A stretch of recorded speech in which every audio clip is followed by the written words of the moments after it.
technically live until you hit that confirmation screen. Got it. Right? Yeah.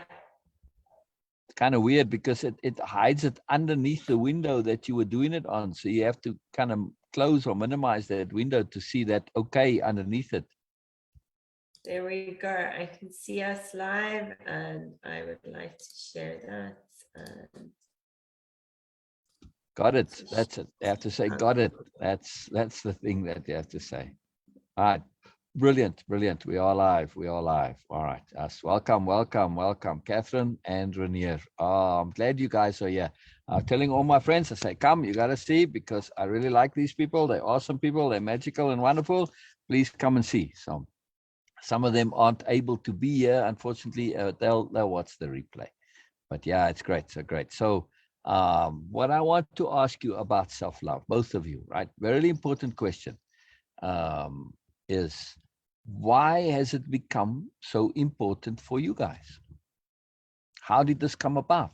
Why is it such a big deal? Why is it so important? I mean, I understand why self-love is important, but why for you particularly? Why has this been a focus, or is a focus for you?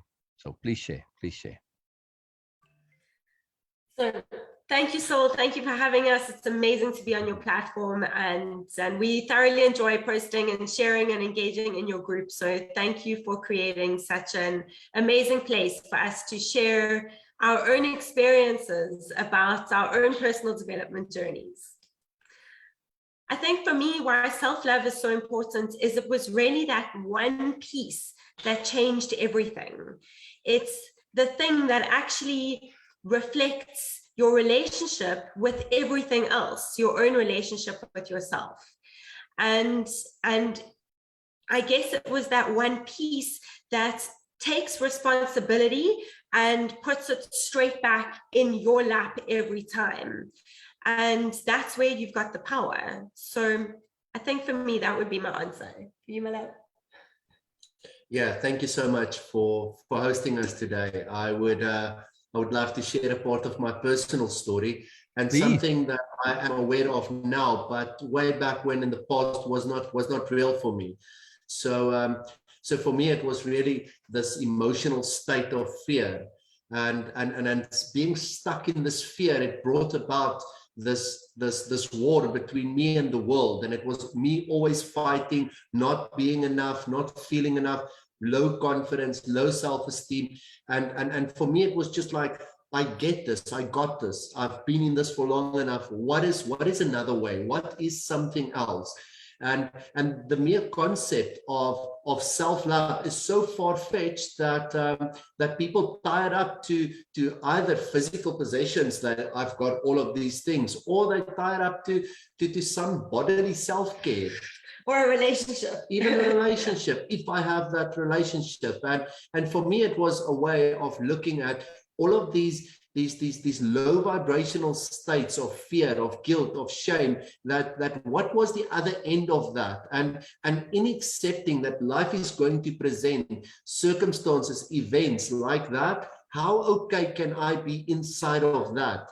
And that is how much I get to love myself, is when I get to breathe and be in a space of peace and not get caught up in that. And it's easy.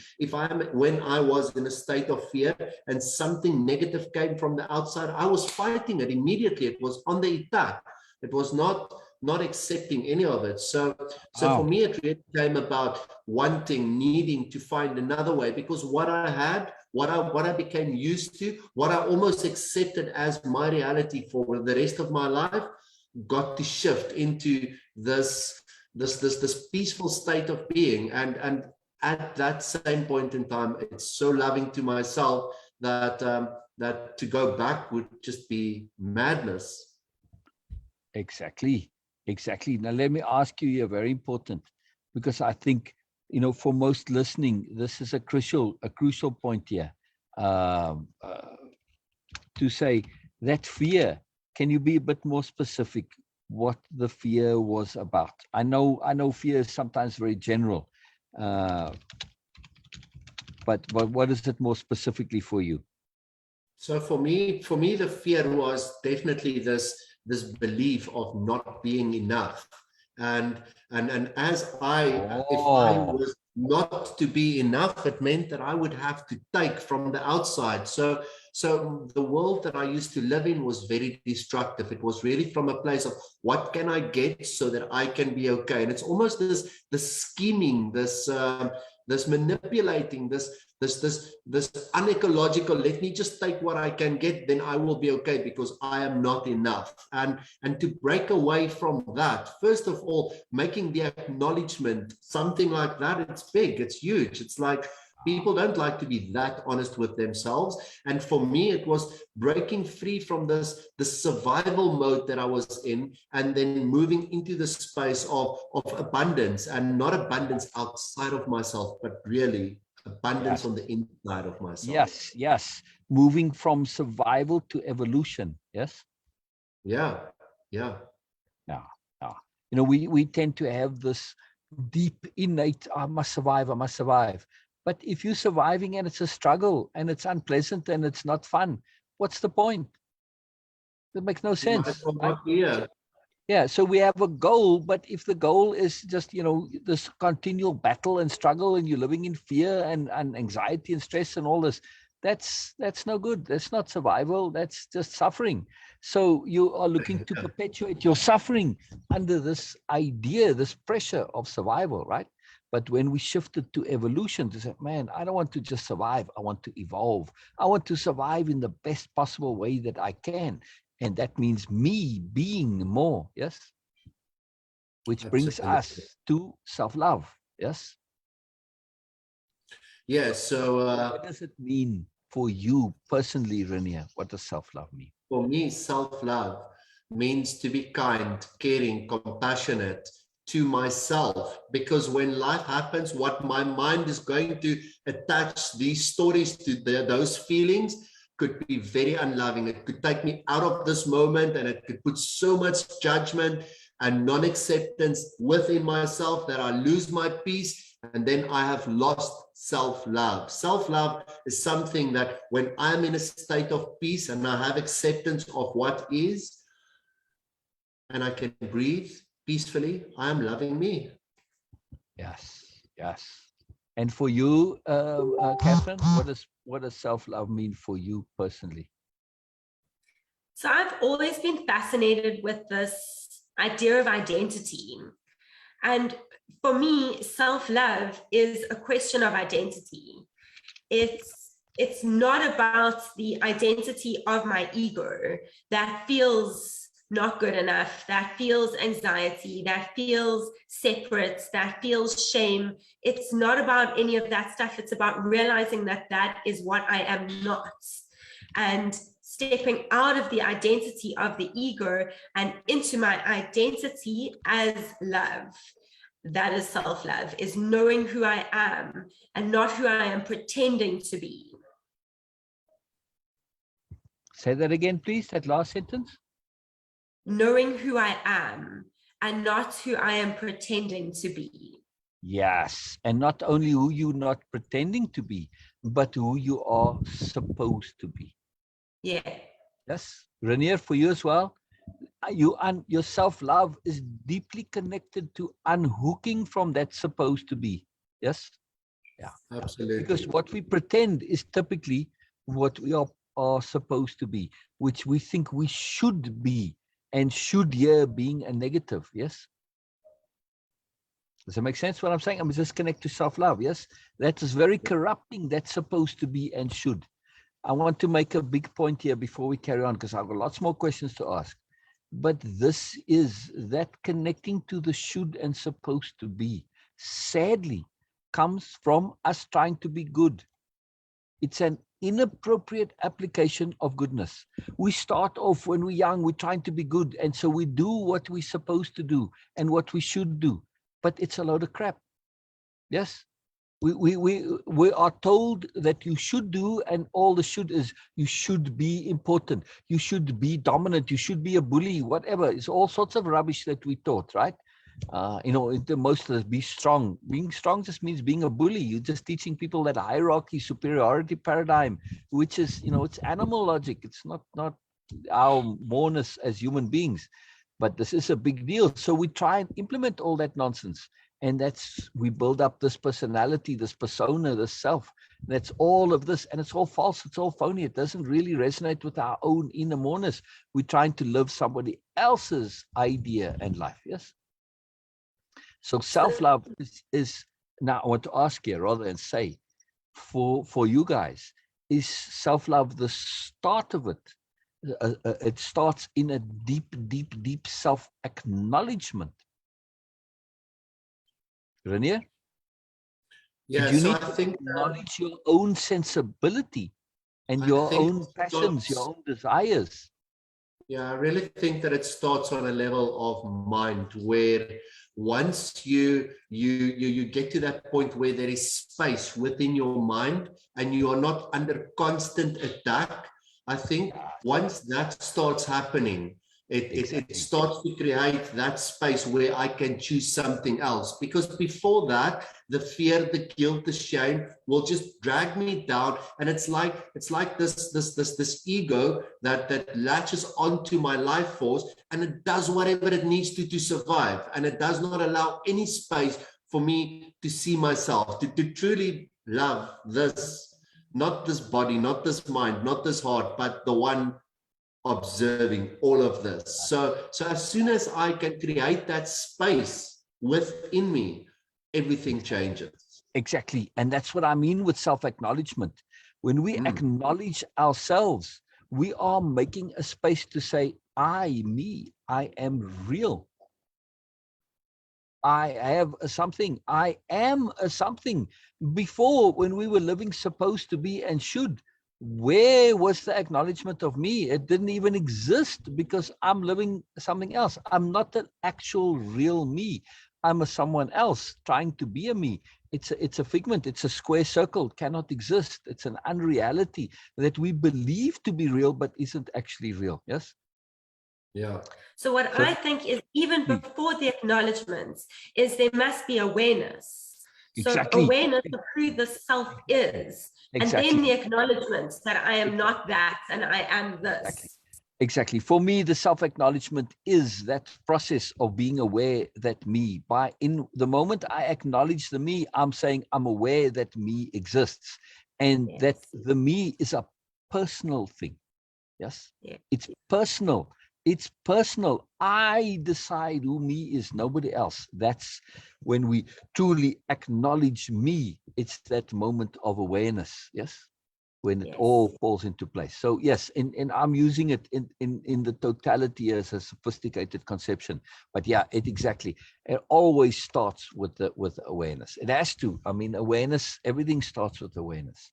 Now, let me ask you, once that self-acknowledgement and awareness, as you guys have said, kicks in, and you said, oh, wait a second, me, I have to take care of me. I have to decide who I am.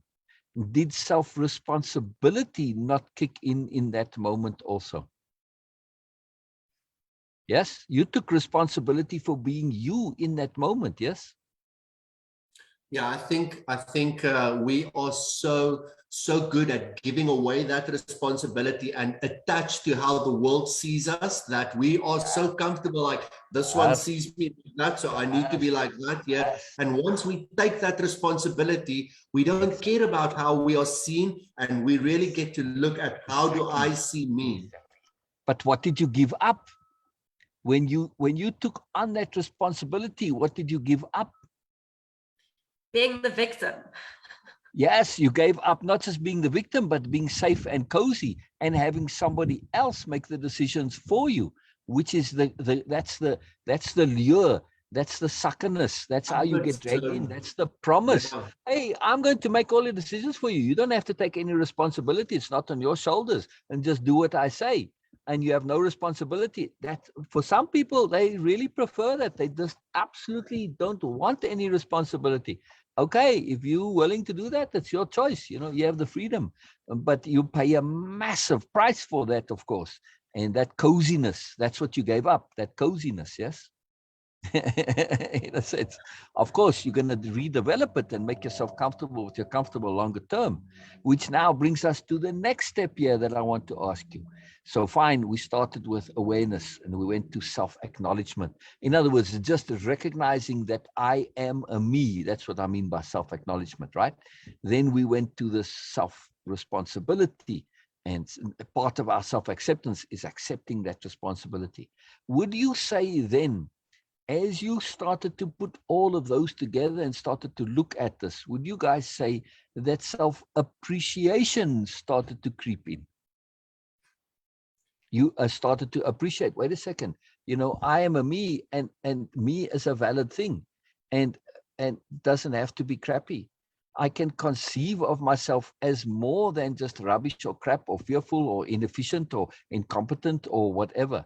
So now I'm starting to say, wow, my me has more to it than what I thought I had. And you started to appreciate me as a possibility, as a potential. Yes. So Renier? Yeah. If you only nod, you know, some people are listening without looking at the video. So when you nod, they don't hear you nodding. Yeah. Self-appreciation is definitely something that comes into play within the self-love process. It's like we can only give what we've got, and the appreciation that I have within myself is what I would have to share, to offer. So yeah, and I would like to add that when we know ourselves, when we see ourselves as love, we immediately increase our self-value, our self-appreciation, our self-acceptance, because that is who we are. Exactly. That's where I'm heading with this, right? I'm asking the questions because I'm looking to see how this process is. And so, you know, we now, after self-appreciation, of course, the next thing comes self-love, right? Which is slightly different to self-appreciation, yes? But I feel and I see that some struggle so much with self-love.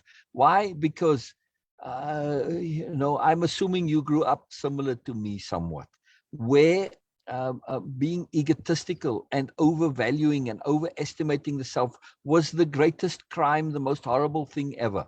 Now, this is something that we personally feel from our own humility and modesty.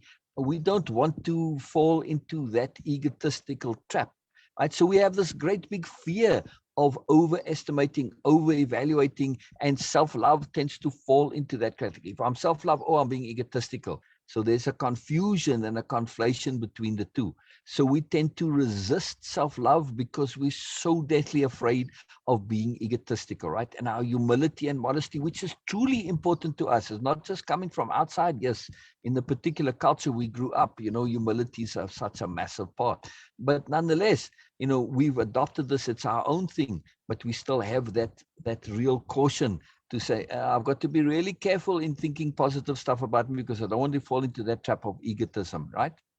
Now, though, so this is where the self-appreciation is a bridge from self-acknowledgement and self-acceptance to self-love, yes?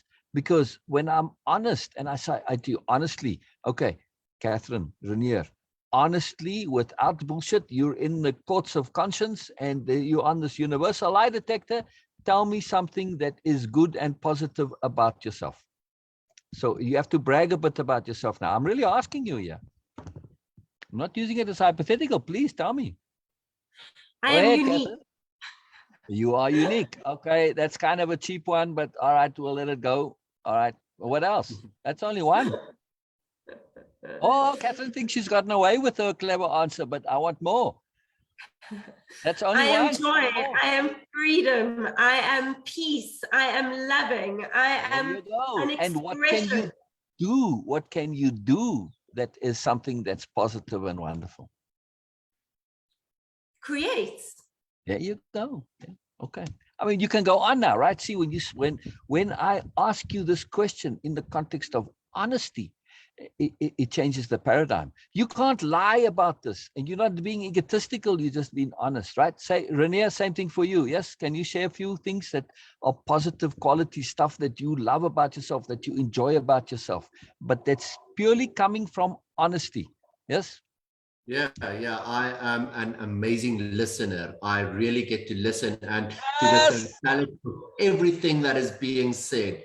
I get to show up with an open heart, with the content that I got, and an open mind. I'm super present, and I'm always in service. Yes, exactly. I do not work a day in my life. I just get to show up and be myself, and I love doing that.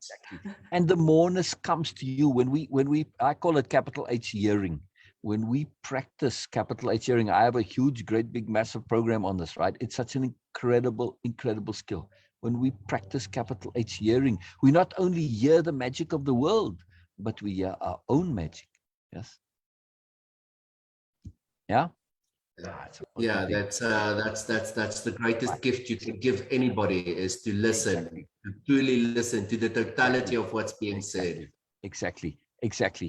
Now we're digressing a little bit. I'll come back to this because I was on a little bit of a theme there. I asked for the self-appreciation because that honesty, I wanted to connect it. So to say, from self-appreciation, we can make that step to self-love. And the key is to simply do this via honesty. So most people can honestly self-appreciate. And once they've done that, to then make the jump to self-love, it's not that difficult, right? Once the self-appreciation with honesty is there, then the self-love can come, right? Because they say, well, how is this not something to love? The fact that I'm genuine, I'm earnest, I'm kind, I'm generous, I'm considerate. Holy crap. Wow. Yes. Yeah, what I would like to add on there is all these government places have got rules, whether it is the army, the police, the military, like all of them has got rules. And I decided that if they can have rules, I also want to have rules. And my rules are simple. Yes. I have two of them. Rule number one is honesty. And rule number two is respect. So I have got that within myself, within every area of my life. And then that is what I have to offer. That's what I'm giving. And when I really allow people close to me, I get to express my rules, and they get to either accept or reject it. Mostly accept it, and then we get to live within that space where it's this honesty around us. So I can totally connect with that. Yes, I love that.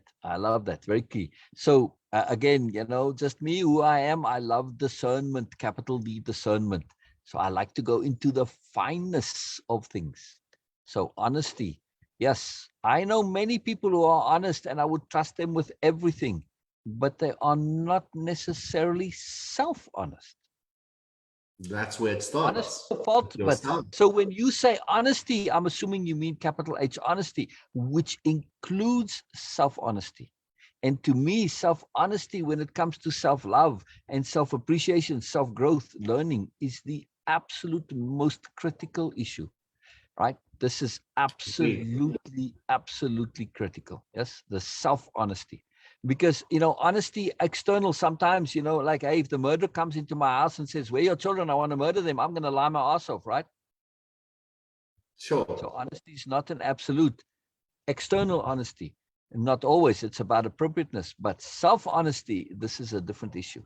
There's no room for bullshit with self-honesty. None whatsoever. The moment you step over that line, you basically screwed. Yes?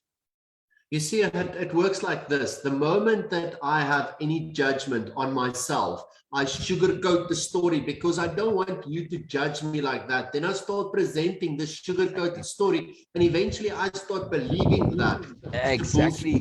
So it's being able to be honest with myself and not make sugarcoated stories and call my failures. Like, yeah, I failed there. I can share it with you. Exactly. That's a key point. Right. So, I mean, I have a book and a course on the superiority paradigm, or it's about narcissism and manipulation, but it's called out BS, as in out bullshit, getting out the bullshit and outing it, because all of that rubbish, all of the evil that we see in the bad, when you start to filter it down and you look at the starts in bullshit in some way or another. Yeah. That's it. It's fantastic. So and this is the key, it starts with that, like you said, you start bullshitting, you start believing the bullshit, and then you start pushing the red line of your conscience. You're on it and you're skirting it and you're bullshitting, but really you're stepping over, but you're trying to pretend that you didn't. And of course, Yeah. once you get comfortable living on the other side of that red line and going against your conscience, that's when you start to truly, truly, truly get lost. Yes. So this is very key. You know, don't cross that red line. Don't ever cross that red line. You know, you think you're going to get away with it, but you pay a massive price. You might once or twice, but once you get comfortable, then it's just a slippery slope. In the end, you end up being, you know, what we call BMNs, bullshit manipulator narcissists, horrible people, in other words. Yeah, you know, or toxic person, or a person who's just so lost in that bullshit, they cannot be happy. It's not possible. Yeah. That system is a no possibility of win system. It's not a no win system. It's a no possibility of win system. Can't work. Gotcha. Can't work. So, you know, when we take this self-honesty in another way, would you guys say on the path to self-love and self-enjoyment and self-appreciation, self-acknowledgement, at some point you learned to face and deal with the awful truth?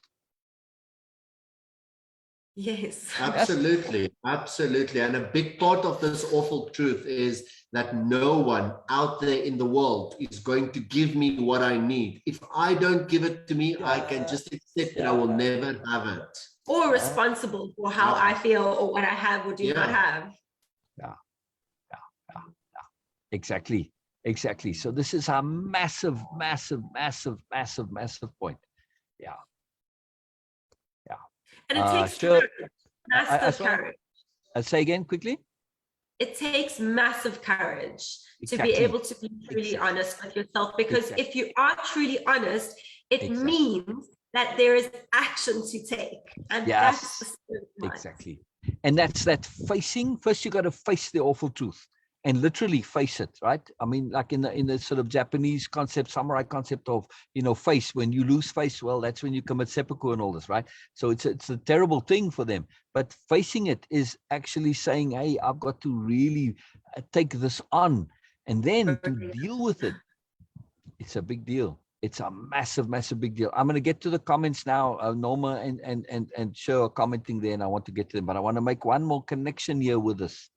So people say, oh, facing the awful truth. Oh, no, please save me. And this is the worst thing ever, right? And yes, at the moment, at the time, it seems like the worst thing ever. But this is the magic of courage. You persist despite it seeming like it's terrible, right? And you get through it.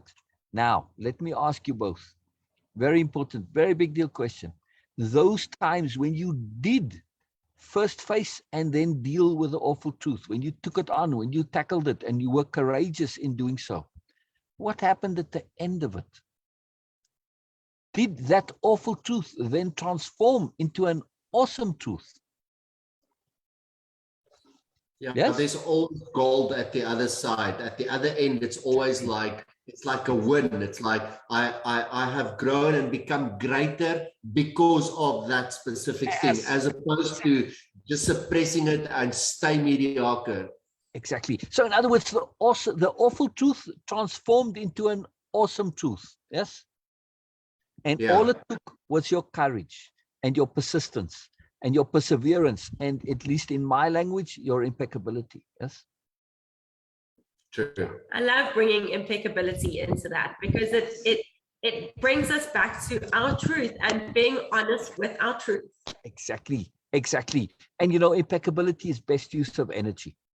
That's the key definition of it. Now, that, of course, when you start to apply it, it's a magical thing, and there's a lot to that. But the basics of it, very, very, very simple. For instance, we said about crossing the red line of your conscience. Is this the good use of your energy? It might seem so short term, but longer term, hell no, you pay a massive price. So on balance, absolutely not. You're going to pay more than you're going to get. You're only going to be fooled by the attraction of the short-term gain, but longer term, it really sucks, right? Doesn't help you at all. True. So it's always an energy equation, best use of energy. Now, I want to bring, I'm on a theme still here, right? You said for you, 2 key points, Renier. It was honesty and respect, your 2 rules, yes? So I'm going into a little discernment of honesty, and we got into self-honesty, which got us into dealing and facing with the awful truth, yes?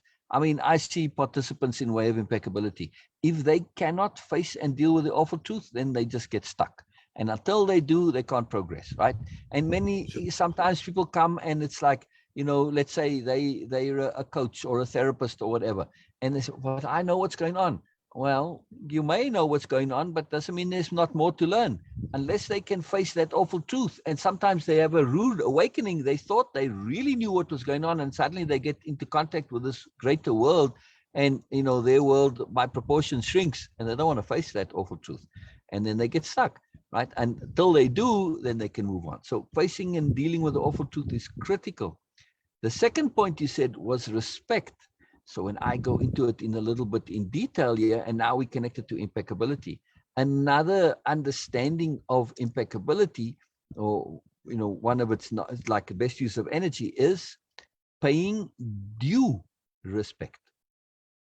Due respect. So this was a key addition. Yes, respect is a very potent force. It's a very potent thing. But respect is like judgment. It's a very complex term. Yes. You can't demand respect. You have to command respect. Yes. So it's paying due respect. So for instance, like, you see in the movies, you see the gangsters, and boy, if you don't respect them, if you diss them, then that's it. That's the end of you. But sorry, dude, you're a gangster, you're a criminal. I can't really respect you. Yes, I can give you the due respect as that, okay, you the chief, you the leader of this, and I respect the fact that you're a criminal and violent and given to egotistical tendencies. Yes, this. But actual real respect, you're never ever going to get that. Yes. They get due respect, which in the case, the way they get it is usually just, fear and obedience, which is the appropriate due respect, but they don't get real respect. Yes. So they're getting what their due is, and they don't even realize this, which is quite the irony. Yes. But the due respect is very, very key. So in other words, we can sometimes over-respect things or under-respect things. So giving a due respect is the appropriate usage of your energy. Yes. Does that connect? Does it resonate with you from what you say with respect, how it is for you? Yeah, agreed. Respect is definitely, it's like I said, these rules are my rules. It's for myself. So if I was going to be unkind or harsh with myself, then I'm disrespectful. And once I have this loving, kind, caring, compassionate attitude towards myself, that is what I have to share with the world outside. And it's true what you say with this respecting. It's really the body that requires respect. That is as far as it goes, the body. And being able to see past that, it's like it's easy to give respect as it's needed, but to have it for yourself, that's a totally different story. Yeah, you can respect in your mind all you like. If you don't feel it, it's not real. Absolutely. So you bring in a really cool point, that visceralness. And due respect is something else as well, and because there's ranges and degrees of respect, so it's like, okay, fierce little Chihuahua, I respect you, you're very fierce and all that, but I'm not going to give you the same respect as I give the Doberman. Right. So, everything is relative, but due respect is very important when we really understand this. And so it's how we use our energy. I can't over respect either. Right. In the same way as I don't want to under respect, I can't over respect either. Yes. Because if for instance, I respect human beings as human beings.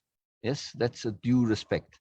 You're a human being, and as humanness in that abstract potentiality, you get all of my respect. But if you're a narcissist, I can't apply that same respect to you, because now I'm just going to condone your narcissism and entrench it and aggravate it and make you worse. So I have to give that due respect to you. Yes, I've got the human portion, but that's separate from your narcissist portion. Yes? Got you. Due respect. I'm just saying, I love your two rules. They are profound rules. And, if you put them together, to me, that's impeccability in a sense, right? So best use of energy, right? It's the same thing. One term. Now, impeccability comes in many other ways also, which we can get into a moment because you asked about it. But I want to stay on self-love and to see self-love as best use of energy. Yes, Kathryn? Is it not an excellent, most excellent use of your energy? Self-love? It is it's the highest use of your energy. It's the only creative use of your energy is to love yourself. And you're speaking about respect. And when you love yourself, you respect yourself. And then Exactly. all of the decisions that you make from there outward are reflecting that. But it's really goes back to, how do you see yourself? Do you see yourself as worthy of respect and not your ego? Do you see your real self? Because as soon as you see your real self, it commands respect. Exactly. And your real self is not your behavior. No. Right. So we can say, a lot of times you see this in goodness, for instance. I know many people who are good and they do things that they believe are good and they go around causing all sorts of trouble. Yes. Now, so there's inappropriate application of goodness many times, as we said earlier, right? We think we're doing the right thing, but it's just based on our beliefs. But the key is, the thing to self-love is, regardless of what your goodness actions are, your intent to goodness is always there. This is the thing to self-love, not how you express it, because the expression of our goodness is a function of our awareness. Yes. If we're unaware, we express good, we think, like, for instance, we help people and then we just aggravate the thing and we entrench it, right? So sometimes helping is the worst thing we can do, but we're trying to do good. Our intent to goodness was there. So don't confuse the two, I try to say. For me, this is a key point. I try not to ever give advice, but if I were to ever say, can I give some advice? Well, I'll say, don't confuse your goodness with your intent to goodness. It's two different things. Your goodness is a function of your awareness, and you can cause all sorts of, trying to do good, you can actually cause harm. So be cautious. But your intent to goodness, this is the thing that your self-love is basically based on. Yes? That regardless of your abilities, regardless of your qualities, regardless of your skills, regardless of your learning, regardless of your awareness, regardless of any of those things, your intent to goodness is what defines you. It's your core. And this has always been there in you, right? From day go, you always were trying to be good. You didn't know how, and you still don't exactly know how. We're still learning, yes? That's why hearing, capital H, hearing, capital L, listening is such a profound skill, because we are being good without doing a direct action. Yeah. So it's a very safe way of being good. Yes. Because when people feel heard, it's transformative. When they feel heard, not are heard, feel heard. I make the distinction. Yes. You can be heard, but not feel heard. Right. So when we truly apply capital H hearing, we make space and we do all sorts of things where somebody feels heard. But this is a passive doing. I'm not doing directly something on it. You are basically sorting your own problems. You are figuring out, you are really helping yourself. All I'm doing through my capital H hearing, through my listening, is to create the space for all of this magic to happen. Right? So it's very safe. I'm not putting my ideas of what you need into you. You're doing it by yourself. I'm just doing the space. Yes. So it's a profound way of being good. Yes, Renier? Yeah, around goodness, we have got an ecology check where before we get to show up, we have a look at, is it good for me? Is it good for you?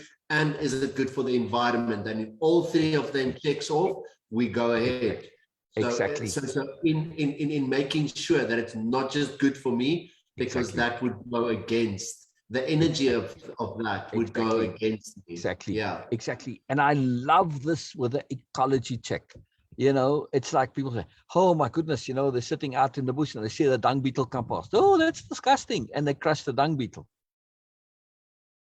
It's good for you. Maybe you may find it disgusting, but that dung beetle is profoundly valuable in ecological terms. Yes. So we have to be very careful of what we believe is good, because it can disrupt the whole ecology by getting rid of what supposedly is bad. Yeah. So it's a very, very, very, very, very, it's a massively important question. And be sure about what you're doing. Yes. And this is where impeccability comes from. At least it comes into it. When we are impeccable, so just to answer your question a little bit. So we said best use of energy, giving due respect. but there's an extra addition to that. Well, it's also being thorough, being disciplined, being conscientious, and being scrupulous, yes, when you're being impeccable, right? Which is an honesty, which is a self-honesty, and it's, again, respect. Yes, because if I need to make a decision, if I don't respect that decision and do the research I need to do my homework and check and be thorough and be disciplined and be scrupulous and be conscientious, well, I'm not really being respectful or honest. Yes. So by the time I come to make my decision, can I honestly say I did everything that I could do? I have to. If not, then so impeccability says you've gotten to that point where you can honestly say, yes, within the limits of time and resources, I did what I could do. I mean, I can't, yes, I've got, when I do research, like for instance, I go on Google, I get 1 million pages, but you know, after page 10, there's diminishing returns. So I don't need to read all million, correct? So I did my due diligence, in other words. This is very key. But now when you take all that into consideration, we say impeccability is also doing what is right according to you and your conscience. Right. It's not doing the right thing because we don't know what that is. It's doing right according to me and my conscience. That's a very different thing. So by the time I get to make a decision, right, at that time, I need to be able to sign off on it and stand behind it. In other words, I make my decision with a clear conscience. I've done my homework. I've been thorough. I've been diligent. I've been scrupulous. I've been conscientious. And now I can sign off on it. If things go FUBAR, I say, well, you know, so what? So be it. That's just how it is. You know, I did my best at the time and that's it. Okay, I'm happy. I don't want it to go and to be a mess, but I'm not going to feel guilty about it because I made my decision impeccably. Yes, best use of energy. So when we look at impeccability in this context, it is massive when connected to self-love. Because when I've acted impeccably, I have nothing to feel bad about, feel ashamed about, feel guilty about. And those are the things which greatly affect self-love, right? Guilt and shame and recriminations, regret. There's no possibility of regret when I've been impeccable with my decisions. I cannot regret them. I cannot. Doesn't matter how badly they turn out. I cannot regret it. Yes? And this is really key for self-love when we tie it all together. It's huge, huge, huge, huge, big deal. It's massive. Yes?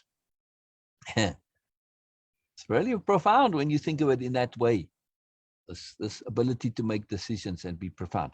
Let me add one more thing on here, since we're in self-love. Yes. So you make an impeccable decision, and it goes completely FUBAR, right? It goes a mess. It's just complete stuff up. Yeah. All right. Terrible things happen. So, oh crap.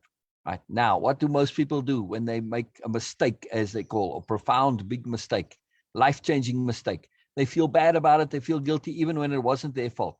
And they're simply thinking about the thing, but they don't consider the possibility, just this idea that this might be a fortuitous mistake. So think of it this way. I'm on this track, on this road, like on a railroad track, right? And it's not the right path for me. I need to be on a different railroad track. How do I get from the one to the other when they're not really connected? I have to make a profound jump or something radical has to happen. That's that mistake. It gets you to a place where you kind of need to be, but they have no clue that you need to be. So that's sometimes what happens. And it's not for any reason or fault, but you just don't know.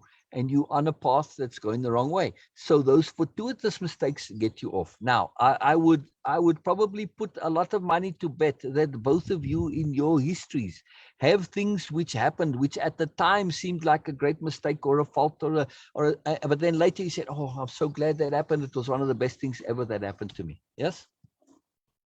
Yeah, I can share with you that please, when I am here and I want to be there, and I'm saying, I want that, I have set this in motion. And when I get here to the middle, I'm like, no, fuck, I don't want this anymore. It's like, dude, you're on your way. It's like, you can't not.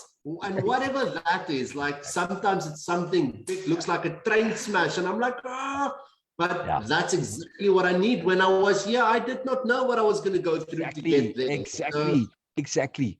If we knew what was in store for us, in order would to not have get to chosen where it. the good place is, we might not take it on. So sometimes we Absolutely. need that ignorance a little bit, right?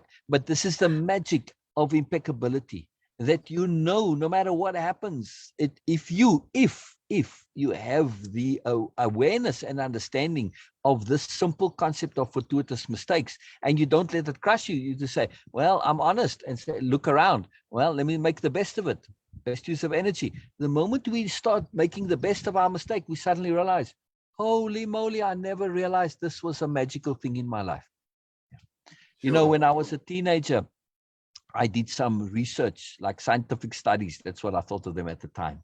And one of them was, I wanted to know about things that had happened, traumas, tragic events for people, and how they felt about it years later, 10, 20, 30 years later, right? So I went, and most of the people that I went and asked were widows. Just they were handy and available anyway. So the very first woman, I never forget. Now, okay, this is in South Africa, right? And it's a fairly small town. You know how they are. They're very conservative, yes?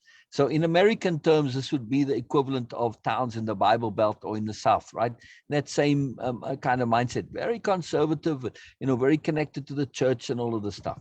Right. So, and obedience, it's an obedience culture. Yes. Somebody, by the way, said to me, oh, you grew up in a culture where you were taught to be superior, because they was talking to me as a white person growing up in South Africa. I said, I was never, ever, ever, ever taught that. Not once. I was taught to be obedient. And when you're taught to be obedient, you are taught that you're inferior. So sorry, no, I never had that as part of my thing. Yes, I was taught humility and modesty. Yes, to be superior. Not once ever was I ever taught that. Never. The very opposite. But anyway, a little aside there, right? I see you guys nodding. Yes. It's profound. And, I don't think that many realize this, that, they just assume because some small group of knuckleheads came into power and caused all of the trouble in South Africa, they assume that applies to everybody. No, it doesn't. Sorry. But anyway, I digress. The point I wanted to make is the very first widow I spoke to. So I asked her, when, like, because in this case, her husband had died, and it had been quite a while already. So how do you feel about it now? I asked. Now I was very earnest. I mean, I'm still very earnest, but I was very earnest as a teenager. And I guess my earnestness pulled the truth from them. She says, the day that fucker died was the best day in my life. Now I'm 14 years old, more or less. Yes. Now you can imagine in that society, for somebody to say this to a kid is just beyond preposterous. Not only the swearing, but also the fact that she said it was the best day of her life. I mean, it's like, oh, really? Did she just really say that? Wow. So my earnestness was really powerful. Earnestness is a real force, by the way. The second thing she says to me is, but don't you dare tell anybody I said that. I will completely deny it. The very second thing she said to me, right? And this was the theme of all of them, right? One woman, her daughter had died. And she says, that was the best day of my life. Things changed. Had she lived, it would have been horrible. And it gives me chills right now. The hair stands up on my head. It just really freaks me out. Even the earnestness of it, that she had the awareness. She says, but it took me half my life to come to that understanding. I said, I wished I'd known it then. I suffered for years and years and years and years, not understanding this was the best thing. That was the day my life got better. And said it would have been horrible for my daughter to stay alive. I forget the details of it, but anyway, it was a profound thing. So, and I heard the story many, many times, but the theme was they never realized it at the time. And secondly, is that they have this as a private awareness, not one they could share. That was every time they said to me, but don't you dare tell anybody, I will deny it. And, and well, also the implication was they certainly give me a smack or two or more, that culture, right?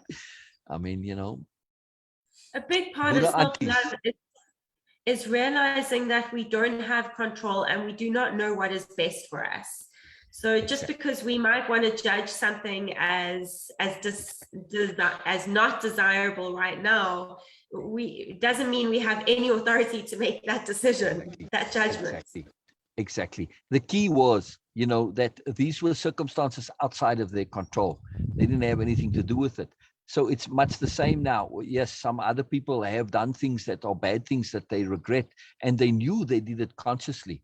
So now this is a very different mechanism. Say, well, I wasn't impeccable, and I know I wasn't impeccable, and I caused a lot of trouble. And so they have what at least you could say is legitimate shame and guilt. So now I want to address this in the context of self-love. Sorry, Sher's making marvelous comments, and I want to address some of them. She says it's nice not to know the path ahead. Yes, I have a nice little saying that I never know where I'm going, but I always get there. Sure, Would you say the same? You are out of the way and the flow just happens. Exactly. We never know where we're going, but we always get there. I feel this applies to you guys as well, right?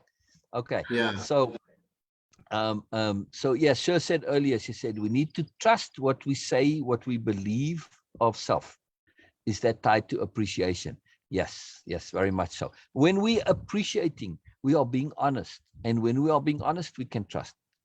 And then that leads to self-love. Yes? Yes. Very key. All right. So I want to touch on this. I want one more comment here from Sher. She said also, facts about thinking of self as inferior when strict obedience is demanded. Yes.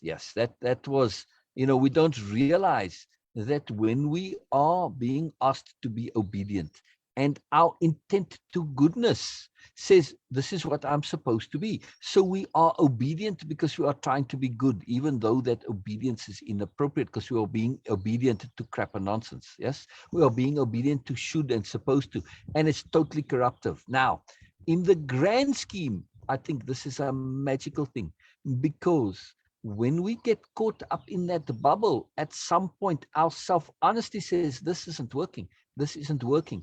Now what happens? We've got all this bullshit around us. Our self-honesty says, I've got to resist this bullshit. I've got to stand up for myself. I've got to stand alone, even though I might be standing alone against the whole wide world. Is this not the start of the development of your independence of being? Yes.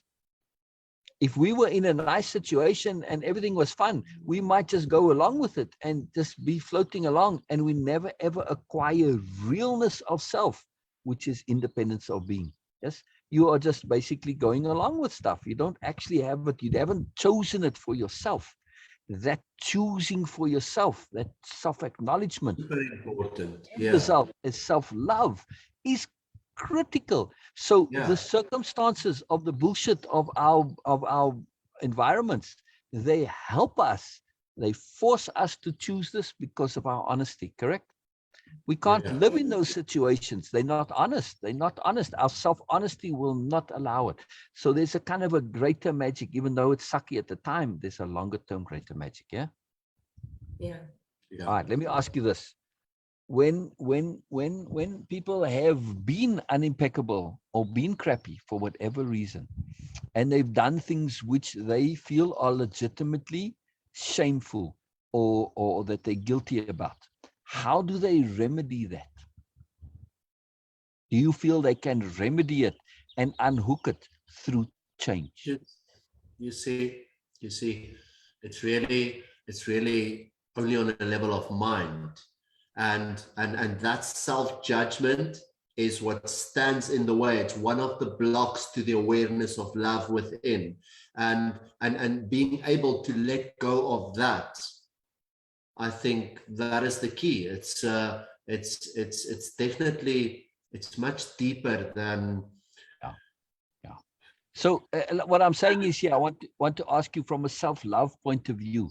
If I want to self-love myself, and I've done things like that, can I do it if I'm still the same person? Or if I truly change, don't I now honor that bad action by self-change? The only way I can remedy it is to truly change and use that pressure of the guilt and the shame to force me to change.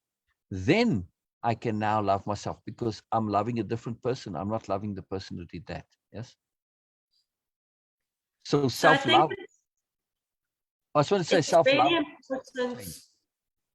to make the acknowledgements. And then when you've made the acknowledgements, we have something called failing successfully. And that is, we're all going to fail, right?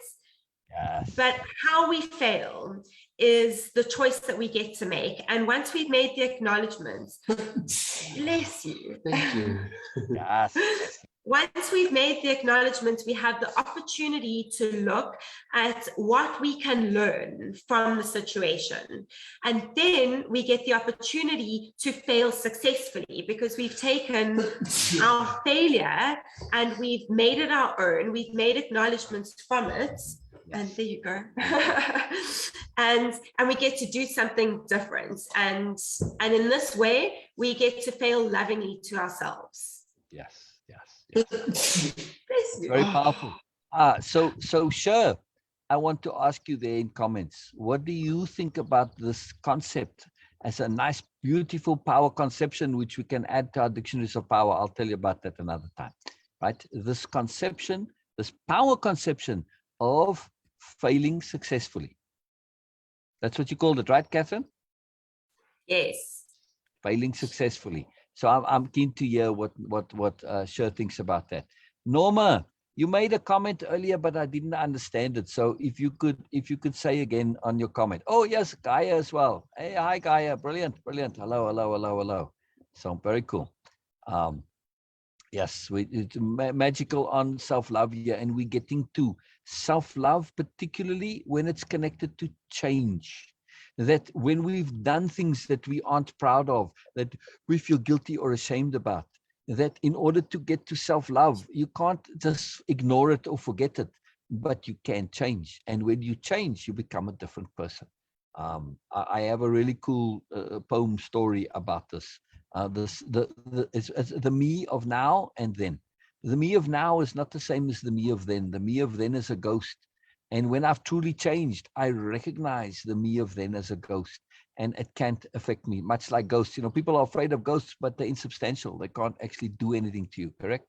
So when you realize that you've truly changed, and that failure was a successful failure, or at least failing successfully, that we've made it into more, if I understand your conception correctly, right? Would you elaborate? I'm just sharing how I understand it. I like to test my understanding before I hear. Yes, absolutely. Your summation is correct. We get the opportunity to do something different, to learn and do it differently. And that's all we can ever ask of ourselves is to keep learning. Exactly. And not make the same mistakes over and over, because that's not loving to ourselves. Exactly. And you know, one of the profound power conceptions that we put into our dictionary of power is part of way of impeccability. That's what your dictionary of power is, right? You add in all of these power conceptions, like impeccability, like self-love, like patience, like self-trust, etc. Right? And failing successfully, that's another one. So when we put these in there, we start to build ourselves, and we start to build a new self-conception. And this is incredibly transformative. It's a very, very, very big deal. Very, very big deal. And I see Gaia says that it would mean you don't love yourself with what you did. And what I think that you're saying is that the way that you failed means that you didn't love yourself because you failed like that, or you acted unimpeccably. Do I understand her correctly?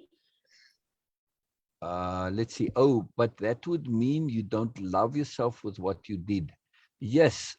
Well, I think she's referring to this idea that when I have legitimately done something that I now am legitimately guilty and shameful about, where I really did something that was horrible, nasty, and I knew at the time I was being nasty. I can't say I was ignorant or unaware. I did it in full consciousness, right? And I really regret what I did. Now, I can live with that and simply live with it and have it be a part of my life. Or if I don't want to live with that, of course you can deny it and ignore it, but that doesn't work either, right? Or I can change and become a different person. And now I say, the person I'm self-loving now is who I've changed. I've used the pressure of that shame and the guilt of my bad action, and I've actually honored it in a way through change. Right? So I'm making it right by changing. So this is a profound way to honor it. But I think what Gaia is referring to is that I didn't have self-love at that time. Yes, Yeah. I didn't, which probably what made me do that. Yes. So what and- I just want to add to that, which is why I picked it out, is that you are going forgiveness. Let's go with that. Forgiveness is really important for yourself, not to beat yourself up about the thing that you did when you were unaware. And acknowledge that that's where you were and forgive yourself for it. That is self-love. But feeling guilty about what you did is particularly unloving to yourself. Yes, you mentioned the key word, when we did something out of unawareness. Yes, we can forgive ourselves for doing things in unawareness, but what if you did something bad in awareness? That's when the change, as far as I'm concerned, is necessary. Because yes, it is very rare that people do bad things in full awareness. Almost always, almost always, people were unaware of the bigger picture. They were in a bubble. Sometimes it's a fairly big bubble. Sometimes it's a very tiny bubble. When it's a tiny bubble, it's very easy to recognize. Yes, I was in a bubble of anger or a bubble of guilt or whatever, and I did all the stupid stuff. I didn't know what I was doing. I wasn't thinking. But sometimes people are thinking, and they very consciously and clearly do horrible stuff. That's when they really need to change who they are. And because they were a person that is going to be difficult to self-love. A person who's consumed by, for instance, hierarchy and dominance and stuff like this, and they do so all sorts of terrible stuff. So they need to change if they want to self-love. That's the kind of key point that I'm making here. Now, I suppose it's possible to self-love without change. But, I'm cautious of this, because if I'm the same person who did those horrible stuff and I start self-loving myself, don't I run the risk of repeating that stuff and doing it again, but now just feeling good about it? See, it opens up a bit of a really slippery slope. If I'm capable of doing horrible stuff deliberately and I love myself, now I'm sort of I'm making it okay to do horrible stuff, and I don't want to do that. So I'm very cautious. Yeah, I don't see it move that way. No. That's not loving to yourself. No. That's loving your ego. Yeah. I agree. I'm saying this is not actuality, but a psychological, slippery slope where people start to believe this and they start to fall in love with themselves. It's narcissism, really, what I'm talking about. But it can come about in sort of a legitimate way. Oh, but I'm just practicing self-love and I'm making peace with my past. Yes, I'm doing that, but at the same time, you're also opening the door for you to repeat yourself without recriminations. So it's dangerous. I think that's where the story about failing unsuccessfully and failing successfully starts to play a role. Because when I fail unsuccessfully, I bump my head against the same rock over. I don't have to say this again. And just the acknowledgement thereof allows me to be honest and not judge myself for that failure, but be honest. And in that honesty, I can stop, look, plan around it, and then take action, which means I will not fail in that same way again. And if that is really truly loving to myself, that is what I will have to share, will show up with. Yeah, exactly. I love this concept of failing successfully. I love conceptions. There are many of them, which are they apparently contradictions, but they coexisting contradictions or counterbalancing conundrums, as Erica loves to say. This is a very powerful thing, right? So they balance each other, even though they apparently contradict. They don't really. So this failing successfully is exactly that. Because what makes failing successfully a great concept is when you said failing unsuccessfully. Oh, I don't know what failing successfully means, but I'm sure as hell know what failing unsuccessfully means. Well, now I get it. So this is a powerful, powerful concept. In other words, it's not wasting your failure. It's learning and growing from it. Yes, don't waste it. It's energy. Your soul, if you want to say, your moreness, your higher self, whatever you want to call, it doesn't care one iota when you learn. To your soul, there's time is infinity. It doesn't care. Our lifetime is not even a fraction of a second, so it's nothing. So does it matter when you learn? No. Does it matter that you do learn? Yes. So it doesn't matter how you learn or when you learn. It's the fact that you do learn. So everything that was supposedly a failure, it's all learning. When we start to see it as all learning, then life starts to make sense and life becomes easy. It's all learning. There's no such thing as failure. I don't have this word in my dictionary, in my language. I don't use it. Failure, mistake, I don't use it. I just learn. That's it. End of story. People say, oh, but you never admit you're wrong. It's not that I don't admit that I'm wrong. I'm always wrong all the time. So what else to admit? There's no admitting. It's a basic fact of my life that I'm always wrong. That's why I'm always learning. You know, I don't know everything. So, of course, I'm always going to be wrong. It's like, duh. Yeah. It's a little different way of looking at it, you know. And besides, you know, I don't make a big deal of it because I don't see it as wrong. I just see it as I didn't know. I was unaware. Okay, now I learned and I move on. It's not a big deal. When you make failure a big deal, then you get stuck in it. You put inadvertent emphasis on it and energy. And that's a terrible thing. Now you start to train your brain to think in terms of failure and mistake. And that's no good. So, yeah. You know, emphasis is a massive skill. And of course, it really comes in with self-love. Yes, because as you guys probably know, emphasis literally rewires the brain. Literally. I mean, the nodes change, they grow, they make new neural connections. So emphasis changes the physical shape and form and how your brain actually is. Yes. So this is a big deal. So if you're going to go around emphasizing failure, mistakes, oh, I'm so scared of failing. You're emphasizing it. You're going to bring more failure. You're training your brain to be aware of failure, to notice failure, to recognize failure, to pay attention to failure. That's it, you know, which is why traditional psychotherapy is the worst possible thing. It's this emphasis on problem. And now you just end up living in a world of problem. The failure of the understanding of psychology by psychologists when it comes to traditional psychotherapy is absolutely mind-blowingly horrible and almost criminal. Yes. So focus on replacement, emphasize replacement. The example I love to use here is with your children and stealing. You can literally teach your children not to steal, but does this make them kind and courteous and considerate? No. But train them to be or teach them to be kind and courteous and considerate. They're not going to steal, right? It's not possible. So learn the right things. It takes care of the wrong things. Replace with the doing, and it automatically takes care of all the not doing stuff, the not.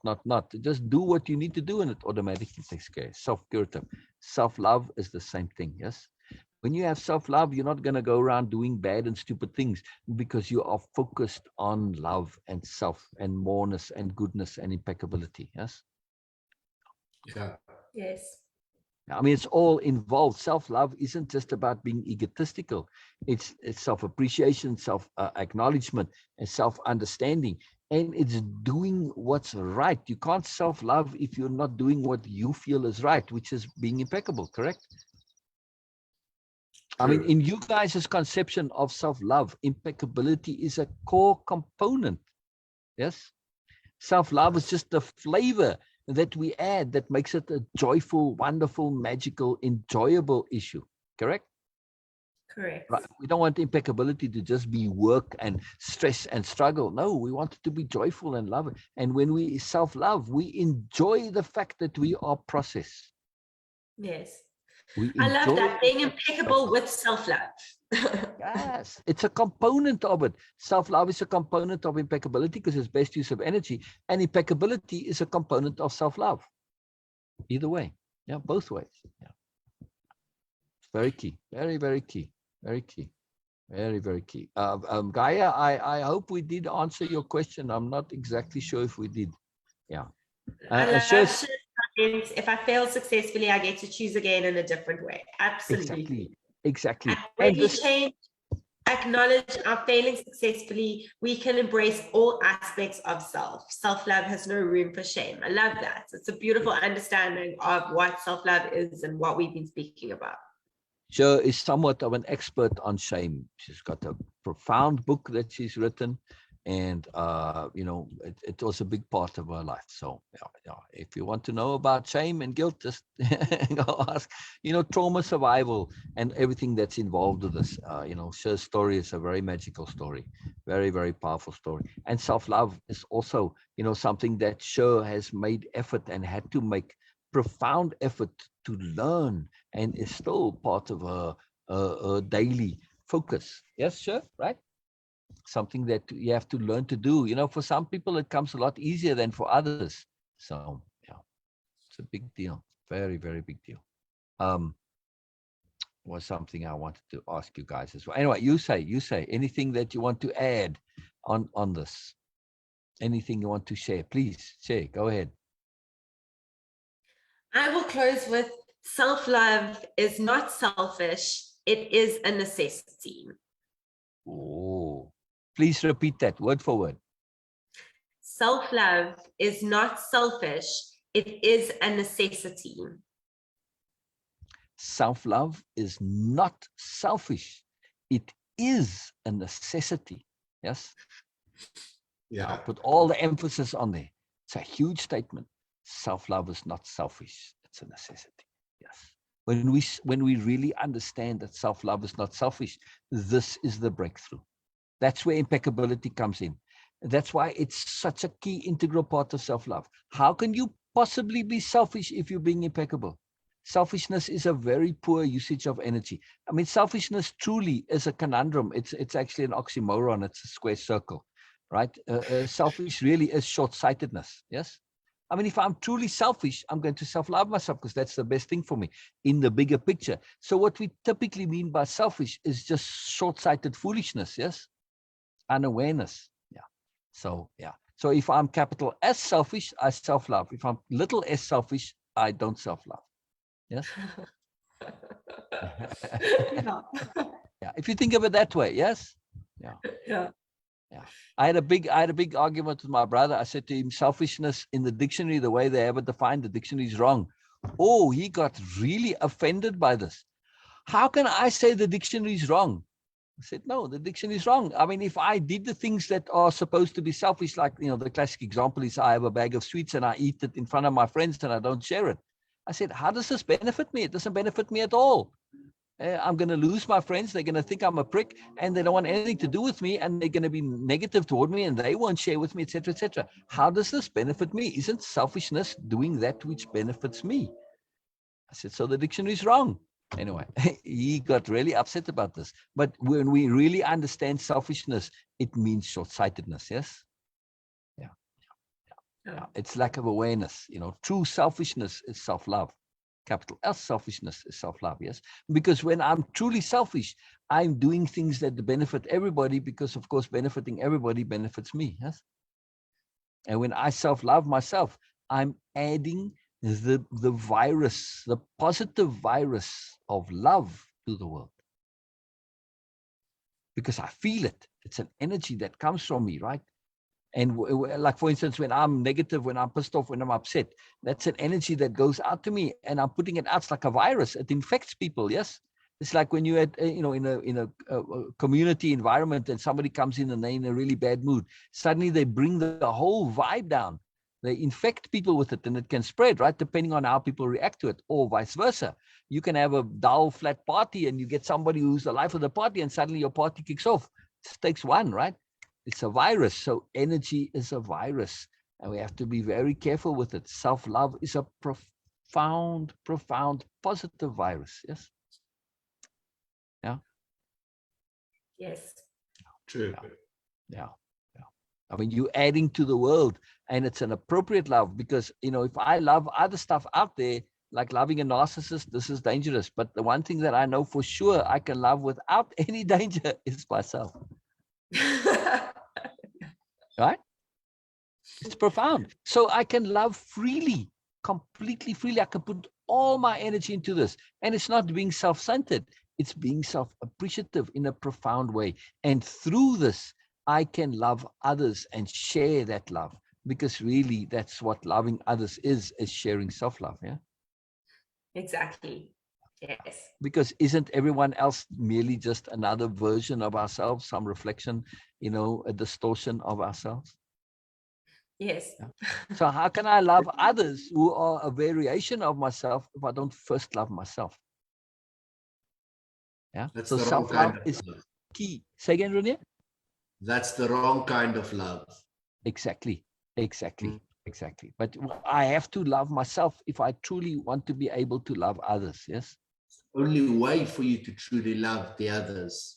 Exactly. If you were to say on a scale of 1 to 10, how much do you love yourself? And if the answer is 5, you will have to accept that you can't even love your kids more than that 5. It's like, I can only give what I've got. So the actual work is on loving me so that it starts overflowing and I just get to be. Whoever comes into my energy field will be flooded with that love. And it's not that I have to do anything. I just get to show up and be myself. That's why you're so nice to be around. Oh, brilliant. Brilliant. Oh, I love it. I love it. All right. So Syl asks a very important question. How can we connect with Renier and Kathryn? Just send us a DM. We're here on Facebook a lot. It would be. You don't have a link where people can connect to you? Yes. Well, I can give a link. Put the link in comments there, please. Yes, I will do that. And then what I'll do is I take that comment and I actually add it to the description, so Awesome. that because what I do with this video, I have a group in, that's the live video grouping so that people can always find it. So then they can find you easily enough there. So they're easy enough to connect. But yeah, put a link to your website. Otherwise, and put in the comment, you can DM us and put your full name there, Kathryn Wolf and Renier, and then also, and here's the link. So yeah, it's important. It's important because many watch this on the replay. They don't watch it live always. So it's very important, that connectivity. Yes. Thank you for having us, Syl. This was fun. Yes. Really, so what I want to recommend is that you guys do a live, or sure, you do a live. I don't care who hosts it. It doesn't matter. But the 3 of you do a live together. Yeah, that sounds great. Fun. Yeah. I mean, and you can do this next week. It's no problem. In group, cool. in group. I'm talking about in group again. Yeah. So you just arrange with Syl either way. Okay. And even if it's the same topic and you talk about it again, this is a topic that bears emphasis. Yes. Yes, we would love that. Sure, we'll connect. Thank you. Yes. Look at Syl's big grin there. Very appropriate big grin. Brilliant. All right, this is magical. So sorry to everybody for starting late. That was, Facebook asking me to authenticate myself when I come on here every day. It's like, anyway. So at least I figured out how to do it now, and next time I'll be able to do it more quickly. So yeah, it's a new thing. They never asked me before. I've done tons of lives. So yeah. Anyway, so go figure. But we got there in the end, so it was all magical and very cool. So thank you, Syl. Thank you, Gaia, for being. I hope we answered Gaia's question. I'm not sure if we did or not, or query. It's more of a query to have that clarity there. So so Gaia is another one that you can do a live with. I'm sure she'd be happy to do with you as well. So you can connect with her too. She does lives occasionally, or she used to do more of them, mostly on her own, but I'm pretty sure she'd be happy to have you guys as guests. So brilliant. And yeah, thank you so much. So it was amazing to share your platform with us. If there's something you want to talk about that's related to self-love or any variation of it, you say anytime, we'll do more lives. Yes. Amazing. Like thank you. Yeah. Thank you. Brilliant. Okay. All right. Let me end everything. So actually, you know what? I'm going to hang on a second. I want to try something here. It's not giving me that. Oh, there we go. Yeah. I'm going to end the live and see if I can stay on.